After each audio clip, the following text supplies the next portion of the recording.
गोंदिया जिल्ह्यामध्ये मुसळधार पाऊस सुरू आहे। या पावसामुळे शेतांना तळ्याचं स्वरूप आलंय। शेतकऱ्यांचं भात पीक पाण्याखाली गेलेलं आहे। शासनाच्या आर्थिक मदतीची या शेतकऱ्यांकडून मागणी केली जाते। गोंदिया जिल्ह्यात गेल्या 4 दिवसांपासून होत असलेल्या मुसळधार पावसानं जनजीवन हे विस्कळीत झालेलं आहे। गोंदिया जिल्ह्यातील नदी नाले ओसंडून वाहत आहेत, तर अनेक ठिकाणी जिल्ह्यातील मार्ग पावसामुळे बंद झालेत। गोंदिया जिल्ह्यातील शेतकऱ्यांनी मोठ्या प्रमाणामध्ये आपल्या शेतामध्ये भात पिकांची पेरणी केलेली होती, मात्र आलेल्या पावसामुळे शेताला तळ्याचं स्वरूप निर्माण झालंय। त्यामुळे शेतकऱ्यांचं लावलेलं भात पीक पाण्याखाली गेलंय। लवकरात लवकर पंचनामे करून आर्थिक मदत द्यावी अशी मागणी शेतकरी करतायत।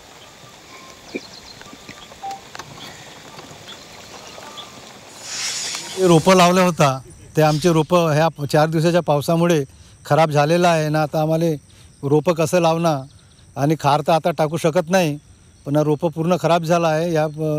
या रोपांच्या काही भरपाई वगैरे मिळाय ना। आमचे जे नुकसान झालेलं आहे त्यांच्या शासनाने येऊन इथं पंचनामे करावे आणि शासनाने जे आर्थिक मदत होते ती देण्याची कृपा करावी। हा धान पूर्ण आता सडणार आहे। याच्यापैकी आम्हाला काही आता अपेक्षा नाही आहे, कारण पूर्ण धान सडलेलं आहे। 4 दिवसापासून धान पूर्ण डुबलेलं आहे।